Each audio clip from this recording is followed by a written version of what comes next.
이게 빨간색. 네, 방금 소개받은 사단법인 두루의 김진입니다.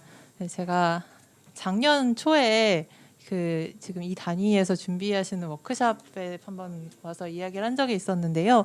그때는 제가 인종차별철폐협약 한국심의에 대응했던 내용을 간단하게 설명을 드렸었습니다.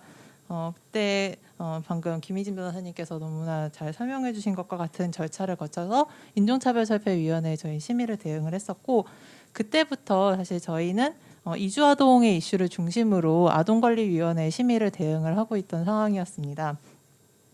조금 저희가 좀 수월하게 할 수 있었던 것은 바로 직전에 전해에 인종차별철폐위원회 한국심의가 있어서 많은 내용이 영문으로 다 정리가 되어 있었고, 네, 그리고 사실 이주아동 부분은 이렇게 세월이 흘러도 크게 많이 바뀌는 게 없었기 때문에 그냥 그때 가져갔던 것을 어떻게 보면은 다시 가져올 수도 있어서, 네, 그런 점에서 네, 준비를 조금 더 수월하게 할 수 있었지만, 그래도 또 이제 아까 말씀하셨다시피 아동에 대한 이슈는 워낙 많고 굉장히 많은 단위가 준비를 했고, 그리고 사실 각자에게 제일 중요한 거는 제가 하는 이슈잖아요. 그래서 이것을 같이 조율하는 과정이 굉장히 힘이 들기도 했고, 그리고 한편으로 재미도 있고 보람도 있는 그런 순간이었던 것 같습니다. 그래서 저는 오늘은 이주아동 이슈를 중심으로 한 내용과 함께, 그리고 저희가 유엔아동권리위원회 한국에 대한 최종 견해 이후에 어떻게 그 최종 견해를 가지고 활용을 했는지에 대해서 굉장히 간략하게 설명을 드리고자 합니다. 네, 그래서 먼저 이주아동과 관련해서는 저희가 보고서를 어떻게 작성을 했고, 그리고 어떤 사례를 정리를 했고, 그리고 로비 활동을 어떻게 했는지, 그리고 최종 견해를 어떻게 활용했는지에 대해서 말씀을 드리겠습니다. 네, 먼저 이주아동과 관련된 이슈를 전달하는 게 저희의 가장 큰 목표였습니다. 그래서 NGO 연대보고서, 아까 국제아동인권센터에서 맡아서 진행을 해주셨던 연대보고서, 연대 단위에 저희는 참여를 해서 이주의 아동에 대해서도 구체적으로 지금 어떤 점이 문제인지, 어떤 점이 협약을 위반하고 있는지에 대한 정보를 전달을 했습니다. 근데 지금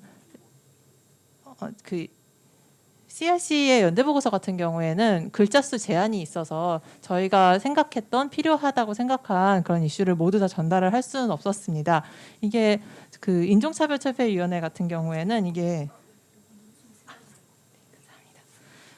저희 글자 수 제한이 없어서 진짜 하고 싶은 이야기를 다 담았었거든요. 그래서 연대보고서가 거의 한 100페이지 가량이 됐었고, 근데 그때 쓸 때는 굉장히 좋았지만 이제 심의 준비를 하는 과정에서 이거를 100페이지를 20페이지로 줄이고 20페이지를 10페이지로 10페이지를 2페이지로 줄이는 굉장히 힘든 과정이 있었는데, 이제 CRC 아동권리위원회 보고서 같은 경우에는 먼저 이제 글자 수 제한이 있어서 거기에 맞춰서 작성을 했고, 그리고 저희가 더 하고 싶은 내용에 대해서는 별도 보고서를 따로 준비를 했습니다.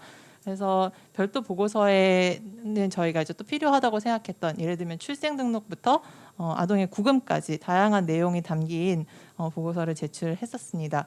그리고 저희가 좀 심의에 미리 준비를 할 수 있었던 것은 바로 그 직전 해에 인종차별철폐협약 한국심의에 대응해서 제네바에 간 그 기간에 아까 말씀하셨던 CLC를 담당하는 그 NGO인 Child Right Connect를 만나서 우리가 앞으로 어떻게 좀 준비를 할 수 있을지에 대한 조언을 얻었습니다.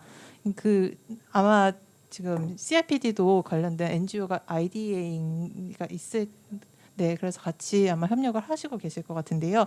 거기와의 그 꾸준한 소통과 그리고 거기에서 받은 정보가 사실 저희가 준비하는 데는 굉장히 큰 도움이 되어서 굉장히 수월하게 준비를 할 수 있었던 것 같습니다. 그래서 별도 보고서대로 제출했고, 이제 아까 말씀하셨다시피 사전 심의에 초청을 받아서 사전 심의에 참여를 하게 되었습니다. 근데 지금 사전 심의에 참여하는 과정에서 그 단계에 가장 지금 이주 관련돼서는 문제가 되었던 게, 당시에 공항에 갇혀 있었던, 공항에서 이제 난민 신청을 하고 소송이 진행 중이라서 공항에 머무르고 있었던 4명의 아동의 사례였습니다. 지금 여기 아동이 4명이었고 부모님과 함께 공항에서 거의 한국형 터미널과 같은 방치되어 있는 상황에서 여기 놓여 있었고요. 가는 도중에 이분들이 그 1터미널에 계셨는데 1터미널을 이용해서 제네바에 가셨던 분들이 김희진 변호사님을 포함해서 이분들을 만나서 사진도 찍고 그 상황을 좀 전해 듣고 오셨습니다. 그래서 저희는 이거는 그냥 진짜 가만히 둘 수 있는 상황이 아니다라고 생각을 해서 즉석에서 바로 사진을 포함을 해서 문서를 작성을 해서 그 위원들에게 배포를 하고 위원들에게 지금 상황을 알리는 작업을 진행을 했습니다. 그래서 이렇게 갑자기 이렇게 터진 이슈에 좀 빨리빨리 대응을 해서 이런 문제를 알릴 수 있었던 게 저희는 굉장히 좋았던 일이라고 생각이 듭니다.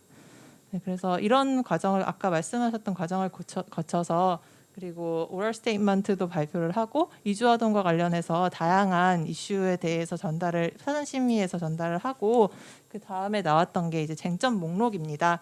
쟁점 목록에서는 이주아동과 관련해서는 5가지 이슈가 있었는데요.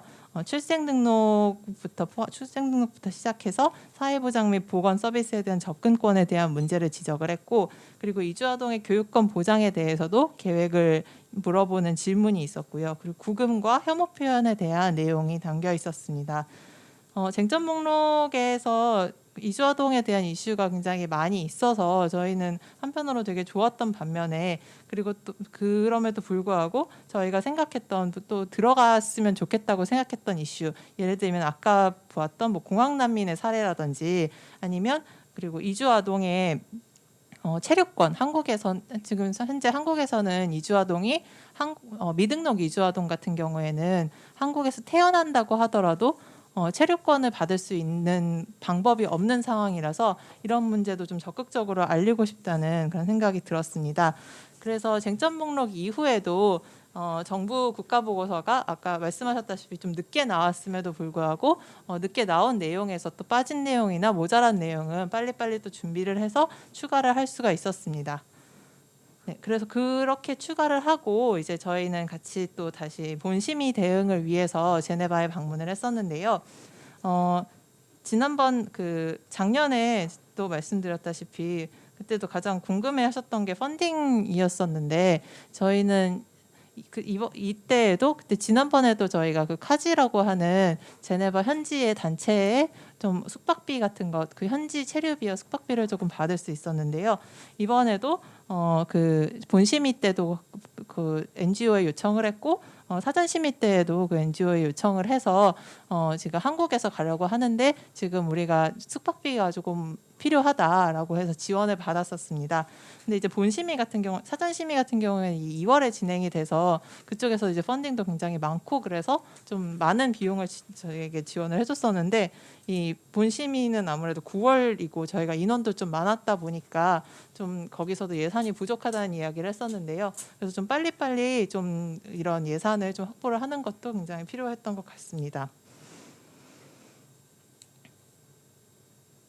그리고 그 이후에 이제 현지에서 로비를 진행을 했는데요. 아까 김희진 변호사님께서 이 부분은 자세히 이야기를 해주셔서 저희는 그냥 이런 내용을 진행을 했다. 이주아동과 관련해서도 그 다른 NGO 단체들과 함께 다양한 활동을 진행을 했다는 말씀을 드리고 싶습니다. 그래서 이 과정에서도 저희가 그때 꽤 많은 인원이 함께 갔었는데 그 많은 분량의 보고서를 줄이는 단계에서 서로 감정이 상하는 일도 있었을 수도 있었을 것 같고, 네, 뭐 지금 생각하면 다 재밌고 기쁜 일이지만 당시에 굉장히 많은 사람들과 함께 많은 이야기를 나누면서 근데 서로에 대해서 조금 더 알게 되고 서로의 이슈에 대해서도 더 관심을 갖게 되고, 그리고 내가 하는 예를 들면 이주아동에 대한 것뿐만이 아니라 다른 아동의 이슈, 예를 들면 아동 사법이라든지 기타 등등 아동에 대한 이슈에도 관심을 가질 수 있어서 굉장히 좋은 기회였던 것 같고요.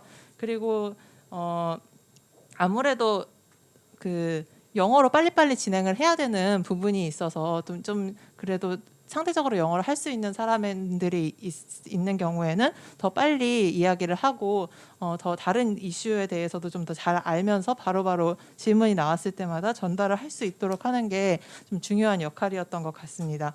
근데 지난번에도 아마 말씀을 드렸었던 것 같은데 이게 영어만 중요한 게 아니라 특별히 그 이슈에 대해서 어떤 내용이 있는지가 가장 중요하기 때문에 그런 그 현재 이슈에 대해서 가장 잘 아는 그런 분이 함께 갈 수 있었던 것도 저는 굉장히 좋았던 것 같습니다. 그래서 계속 질문이 들어올 때마다 그리고 좀 더 필요하다고 생각했던 것은 실제로 이게 구체적으로 어떤 식으로 이행이 되고 있는지 그리고 진짜 그 구체적인 숫자가 어떠한지 그런 것도 잘 알고 있는 게 굉장히 중요하다는 생각이 들었었는데요. 예를 들면 아까 뭐 그 이주아동에 대한 쉼터가 6명의 이주아동이 갔다 뭐 이런 얘기를 했을 때 서로 같이 그래서 지금 현재 우리가 파악하고 있는 이주아동의 숫자, 학대를 당하고 있는 이주아동의 숫자는 이만큼인데 그중에서 결국 6명만 보호를 받을 수 있었다. 이런 식으로 바로바로 대응을 할 수 있었던 것도 저는 굉장히 필요한 것이었다고 생각을 합니다. 네, 그래서 그 다음에는 이제 최종 견해가 도출이 되어서 최종 견해에는 보다 많은 그런 이주아동이 안 넘어가고 있었군요.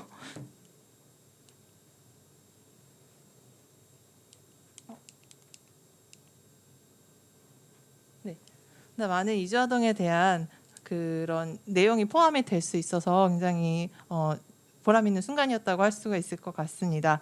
근데 조금 아쉬웠던 것은 저희가 주장하고자 하는 내용이 당연히 다 들어가지는 않았고 그리고 군데군데 좀 이것보다 더 중요한 게 있는데 하는 생각도 들었던 권고도 있어서 예를 들면 뭐 이주아동 권리보장 기본법의 제정 같은 경우에는 지금 저희가 바로 당장 준비를 하고 있는 것이 아닌데 이런 내용이 올라와 있던 것도 좀 다시 한번 생각을 해볼 수 있는 그런 기회였던 것 같은데요. 아무튼 이런 식으로 굉장히 구체적이고 다양한 권고가 나올 수가 있어서 이 권고를 앞으로 좀 잘 활용을 해야겠다라는 생각을 했었던 것 같습니다. 그리고 이런 심의를 진행을 하다 보면 딱 그 위원들이 말씀하시는 내용에서 이거는 보도자료감이다 이런 생각이 드는 게 좀 있었는데요. 예를 들면 그 아까 아동권리위원회 같은 경우에는 뭐 한국은 아동을 혐오하는 국가인가요? 라고 이야기했던 것에 대해서 이거는 우리 써야 된다라는 생각을 했었고 이전에 그 인종차별철폐위원회 같은 경우에는 지금 한국의 이런 상황은 앞으로 국가적 위기가 될 수 있는 상황이다라는 이야기를 했어서 이것도 보도자료감이다라고 해서 바로 제목을 그냥 이렇게라면 한국은 국가적 위기로 갈 수 있다 뭐 이런 식으로 해서 보도자료를 작성을 했었습니다. 그리고 저희가 그 최종 견해 때 또 한편으로 굉장히 의미가 있었던 것은 아까 보여드렸던 그 공항의 루렌도 가족의 사례에 대해서도 그 위원이 직접 언급을 하면서 저희가 계속 이야기를 했었거든요. 그러니까 2월에 우리가 와서 그 공항에 있는 아동의 이야기를 했었는데 지금 9월에 아직도 이 아이들은 공항에 있다 이런 이야기를 했고 사진이랑 같이 보여주니까 그 위원들도 굉장히 충격을 많이 받았었습니다. 아까 말씀하셨다시피 이건 주로 개발도상국에서 일어나는 일인데 뭐 이런 이야기도 했고요. 그래서 이런 이야기를 듣고 저희는 그 당시에 그 두루가 그 소송을 진행을 하고 있었습니다. 그래서 그 것과 관련해서 바로 이제 보도 자료를 만들어서 배포를 했고 관련해서 이 보도 자료와 함께 그 국가인권위원회의 진정도 같이 작업을 했고 여기서 나왔던 진짜 어떻게 보면 그 말 한마디 한마디를 빼놓지 않고 뭐 보도 자료를 통해서 그리고 뭐 소송 중에는 소송 중의 자료로 정말 끈질기게 이용을 했었던 것 같습니다.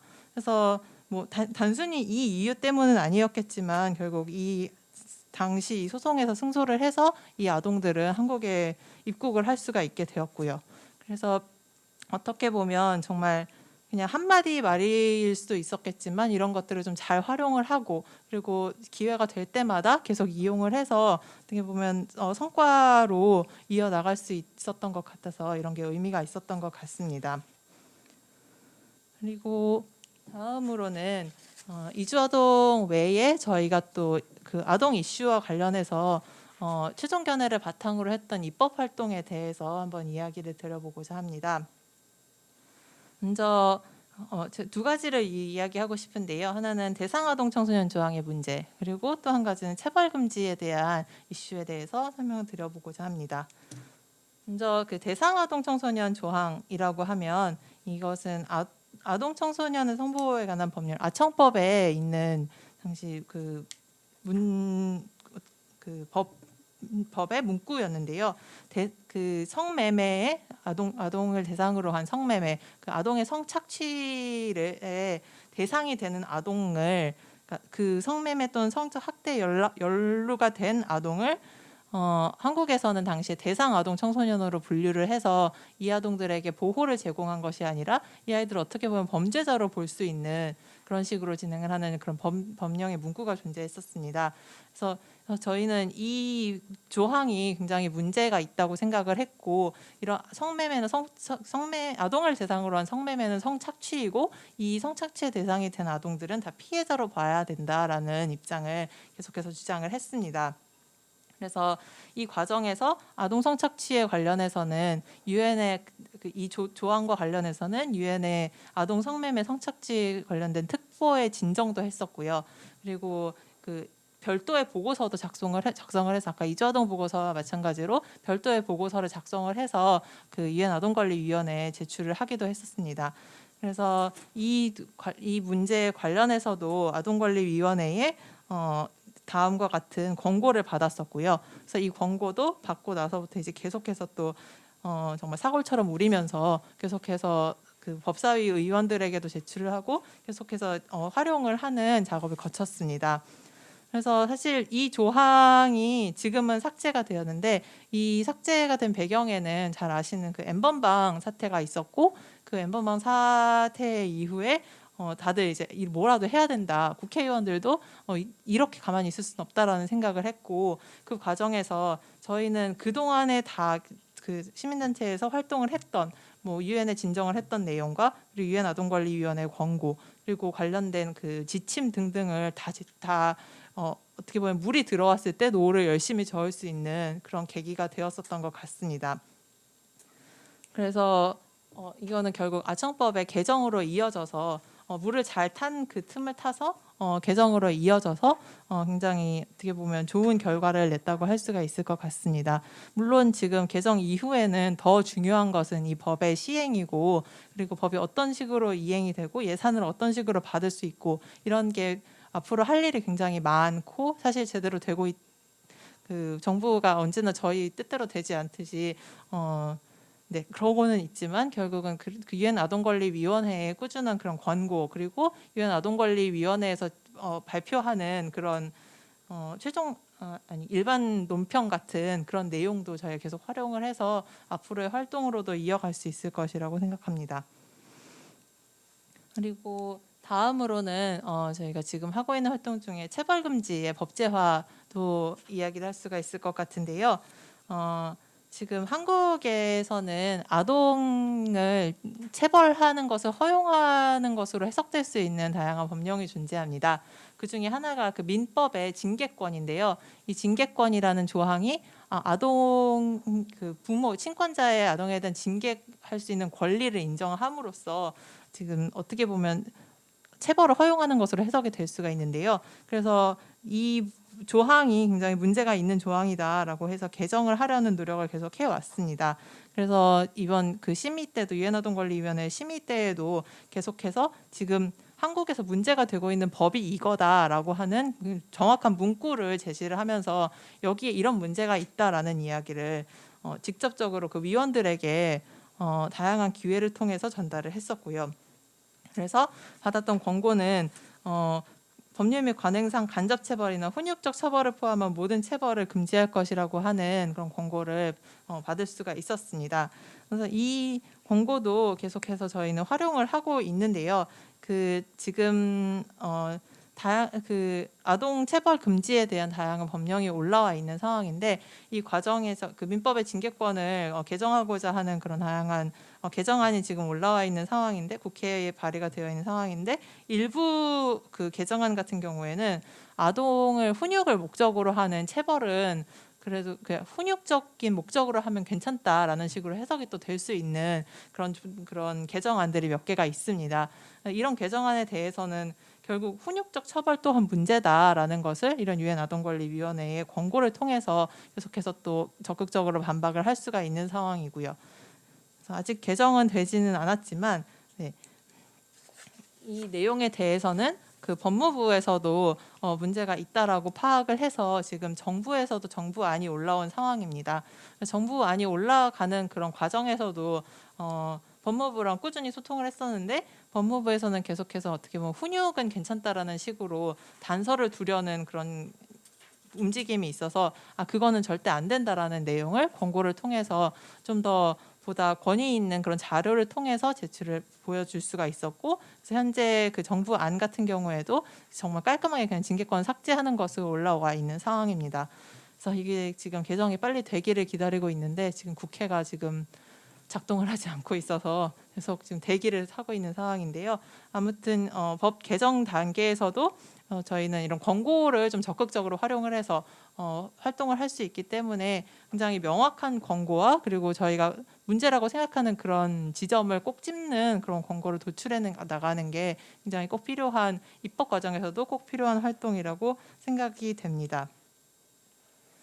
네, 그래서 특히 입법 활동에서 좀 중요하다고 생각하는 것은, 그러니까 지금 입법에서 걸림돌이 되고 있는 지점이 무엇인지에 대해서 좀 명확하게 전달을 해서 그 유엔 그 유엔의 그런 위원회에서도 좀 정말 우리에게 꼭 필요한 딱 그 사용할 수 있는 그런 권고를 받을 수 있도록 하는 활동이 굉장히 중요한 것 같다는 생각이 듭니다.